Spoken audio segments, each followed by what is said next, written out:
so happy to have all of you here today. I gotta say, this has been a great experience. Our salute to seniors with American Senior Magazine. It's very heartwarming to know so many great people have been doing so many great things here in the Capital Region for such a long time, and it's people like you, our seniors, who make this a great place to live. Just to give you a little background on why American Senior Magazine did this. Our company, PS Lifestyle, we actually operate about 800 salons in senior communities all across the United States. And the magazine grew out of our relationship with about 200,000 seniors in our salons throughout the country. So for the last 9 years, we've lived and serviced and spent time with seniors everywhere. This is special and important and emotional for us as well, because this is our DNA, it's who we are, it's what we do every day. And we're excited to celebrate your stories, not only here, but across the country.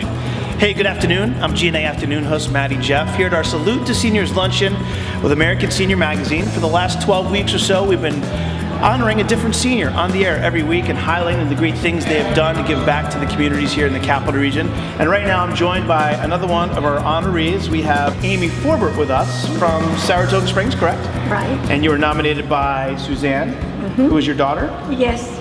And but you just told me something interesting. You didn't know what she wrote about you. No. So I have that right here. I'm going to kick this off by reading that to you. How's that sound? Okay. This is what Suzanne, your daughter, wrote. My mom has always been ahead of her time.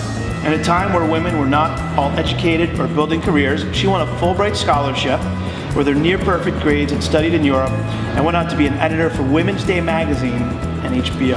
Amazing. Since retiring and moving to Saratoga Springs, she has helped the community by volunteering 1 day a week in the medical library at Saratoga Springs Hospital, volunteering at the Saratoga Springs Library, helping with computer classes, being an active member of her church, and has helped to promote Taylor's Heroes, a nonprofit started by the family in memory of her grandson, Taylor Miller. My mom turns 90 on November 10th, 2017, so it would be wonderful to see her honored for all she does. She is truly the smartest, most giving person I know. That sounds like my daughter. Yes, you've had a life full of service. We admire you so much for it. That's why you're here today. That's why Doreen nominated you. Was there a moment in your life, an aha moment or a turning point in your life where you really realized, hey, I really want to dedicate myself and my time to helping others? I went on a mission trip to Belfast, Ireland. Wow. For three years. Well, two things come to mind. The first one was when I decided to join the ambulance corps. Was my sister-in-law was taken ill quite suddenly, and at the time we had to wait so long for an ambulance to come, and that's when we started the volunteer corps there. I didn't start it, but it was just starting at the time, so I joined it right away. That was when I first accepted the Lord as my Savior, and I got involved in the church, and I went right through there, and God led me into youth group, working with the boys. I've been doing it for 40 years. But the second time was for hospice, when my mother and my mother-in-law both used hospice when they were dying. And I saw the wonderful way that they were treated, and also the family. And I said, when I stop working, I'm going to do this. What are some of the most important things you've learned while helping others? I don't know. I just feel I get more joy giving than I do. I just get satisfaction.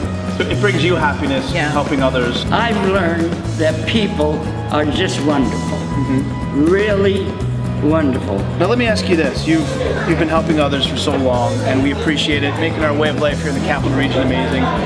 What advice would you give to younger Capital Region residents, the folks that are going to follow in your footsteps, how to make a difference and make the area a better place to live?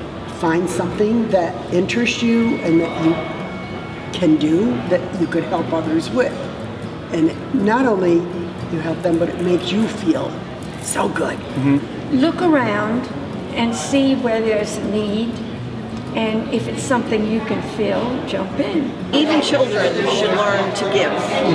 I don't mean give a gift, I mean give of themselves.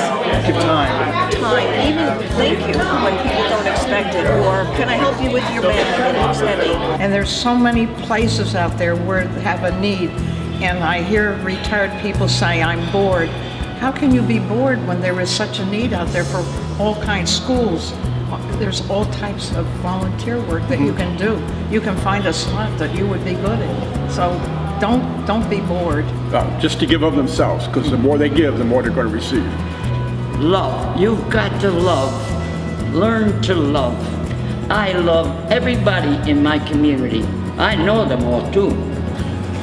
I think Fran just gave us the best piece of advice you and I will ever get. Love everybody, right? Yes, Simple. love her. That's what I say. Fran, I admire you, everyone at GNA, American Senior Magazine, and all the residents in the Capital Region. Thank you for all you've done and all you continue to do to light up our lives. She's awesome. Did I do all right? You did awesome. Okay.